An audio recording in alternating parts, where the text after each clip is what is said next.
Please be aware the following video contains flashing images and content that some people may find disturbing. In these current times, photographic and video evidence is considered to be proof of what has been seen by the human eye. However, when it comes to the world of paranormal photography, for many years people have tried to provide visual proof of existence beyond death. For many, the jury is still out there. And so here are 10 of the most haunted images caught on camera.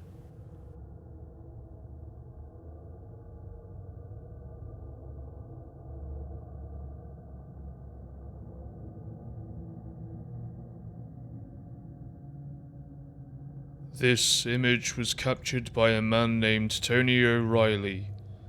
The image depicts a small girl stood amidst flames at the Wem Town Hall in Shropshire. This local hall burned to the ground in 1995 when this capture was taken. The intense heat of the flames prompted some to argue that no living thing could have survived the fire and that nobody could get close, leading to the conclusion that the girl pictured must be a supernatural entity. Some town residents assumed that the ghost was that of a Jane Churn, a young girl who died in 1677 after accidentally setting her house on fire, and many believe that she still haunts the area to this day. O'Reilly submitted the photograph to the Association for the Scientific Study of Anomalous Phenomena, who in turn consulted with the former head of the Royal Photographic Society, both of whom have said that it hasn't been tampered with in any way.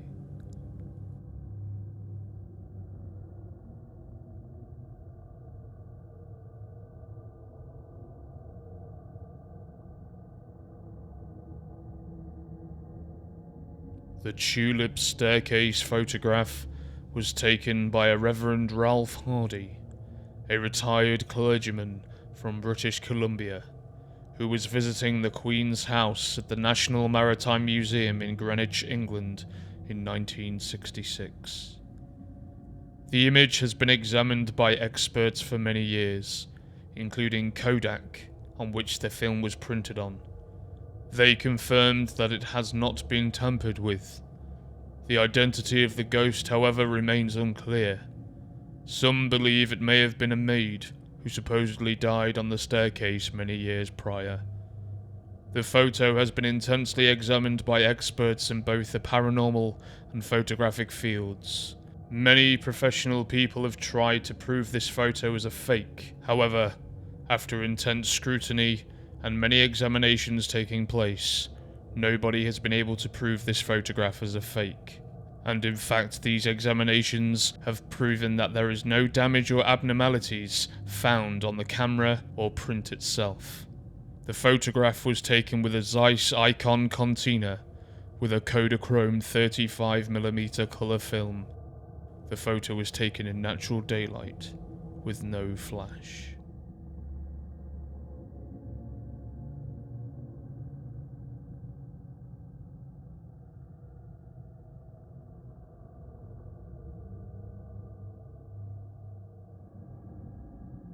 The Brown Lady of Raynham Hall is known as one of the most famous and well-regarded ghost photographs ever taken. The image was captured in September 1936 whilst documenting the 17th century Raynham Hall in Norfolk, England. The photographer was documenting the building for the Country Life magazine when he spotted this. One account states that the photographer, a Captain Herbert Provand, had his head buried in the focusing cloth, as cameras used them at the time, when his assistant, Indre Shearer, noted the form gliding down from the oak staircase, and in fear demanded that he take a picture. By the time that Provand had raised his head, the figure had vanished, leading him to suggest that Shearer had simply imagined it. The development process, however, revealed something rather frightening. The ghost, thought to be that of a Lady Dorothy Townsend, has been discussed ever since the early 1800s, with witnesses describing the phantom as having an air of madness or malice about it. The spectre has reportedly been seen intermittently about the hall ever since the photograph was taken, and has continued to haunt this building, even to this day.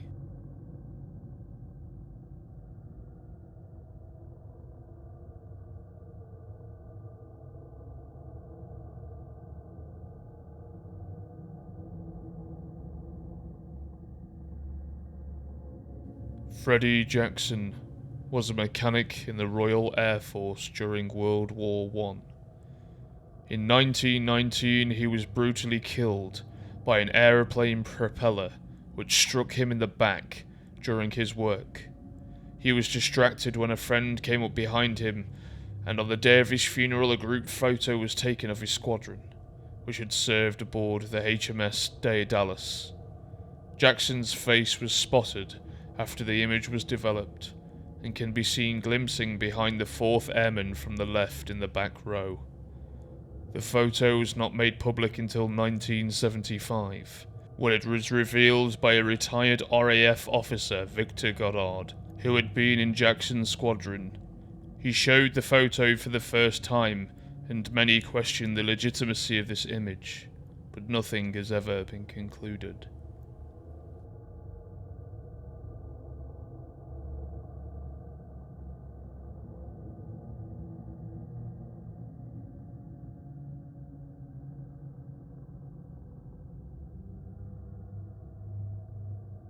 This photograph was taken inside the Amityville house in 1976. Famous for its Hollywood movie, it had become one of the most famous paranormal buildings, which also housed one of the scariest photos attached to it. The image shows what appears to be a young boy with white eyes peeking out of a doorway. George Lutz, who bought the house, revealed the Amityville Ghost Boy photo on the Merv Griffin show back in 1979, 3 years after it was taken.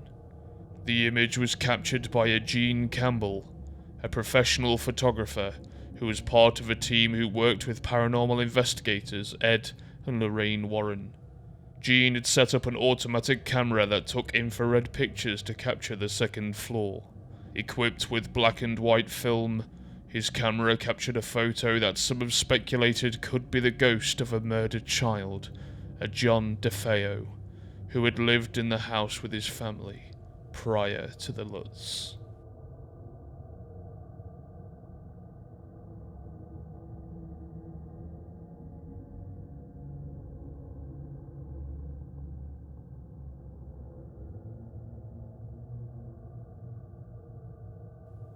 The Waverly Hills Sanatorium was an abandoned tuberculosis hospital in Louisville, Kentucky.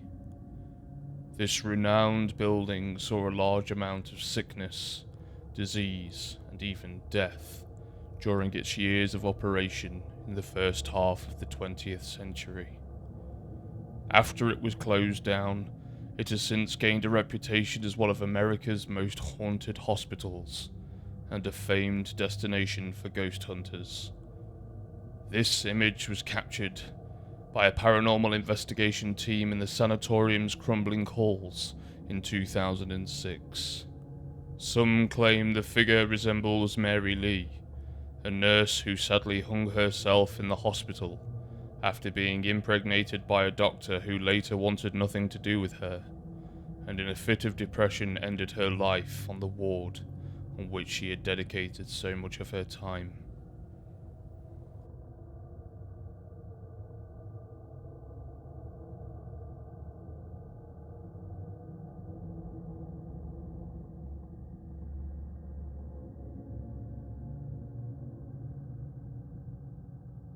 This photo is known as one of the oldest captures in history. Dated in the late 1800s, the image depicts a ghost of a man named Lord Comamere, who had been struck and killed by a horse-drawn carriage in London, 1891. Shortly after his demise, an amateur photographer named Sybil Corbett took a photograph in the library of Comamere Abbey, the Lord's previous home. It took around an hour for Corbett to expose the image, as photography at the time was a primitive art, and what appeared on the plate terrified him as a result. The image revealed a man, resembling Comamere, sitting in his favourite armchair. Perhaps even more frightening are the missing legs of the ghostly figure, which is a shocking similarity to that of Comamere, whose legs were badly damaged in the accident and amputated as a result.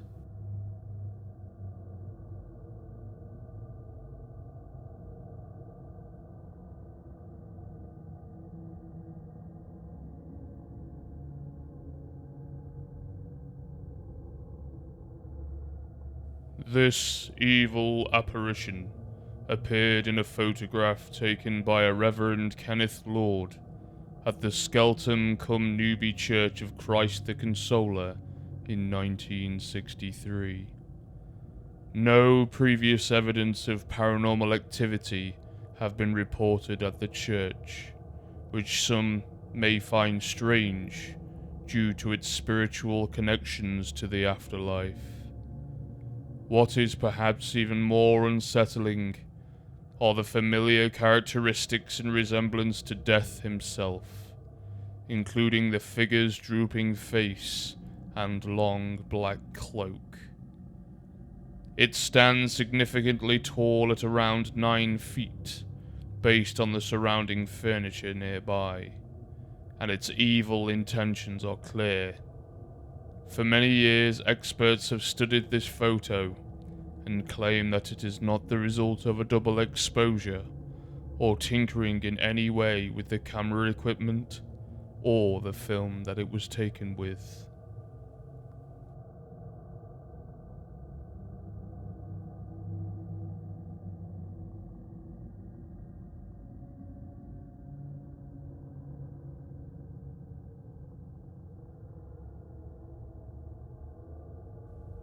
The figure seen in this photograph is believed to be proof of angels. Seen overlooking the horrific crash of a Rose Benvenuto, who was involved in what appeared to be an unsurvivable impact. Surprisingly, Rose survived, with severe injuries to her upper body, but alive nonetheless.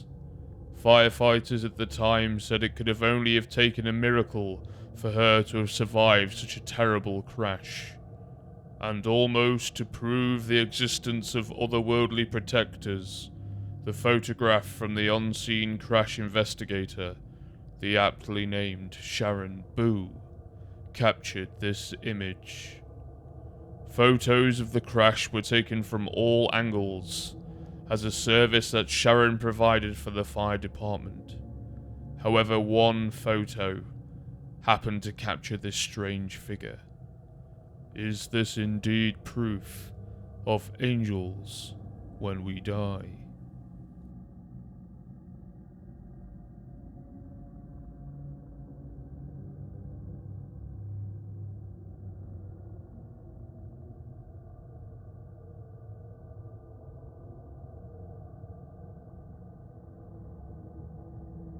This final image was taken in October 1972 by a professional wedding photographer.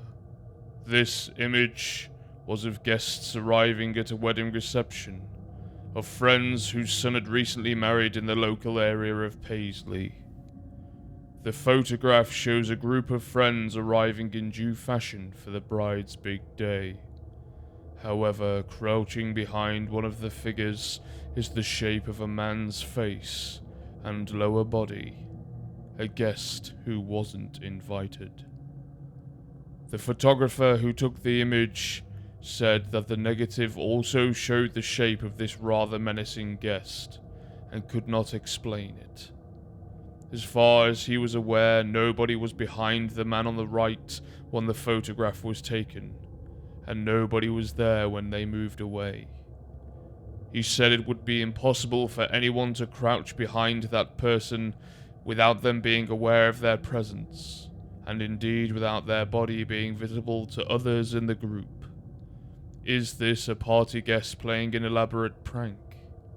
Or is it the manifestation of a loved one who didn't want to miss the big day?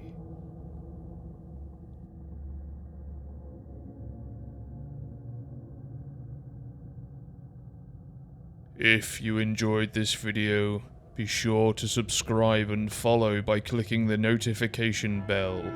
And be sure to follow for more haunted content coming very, very soon.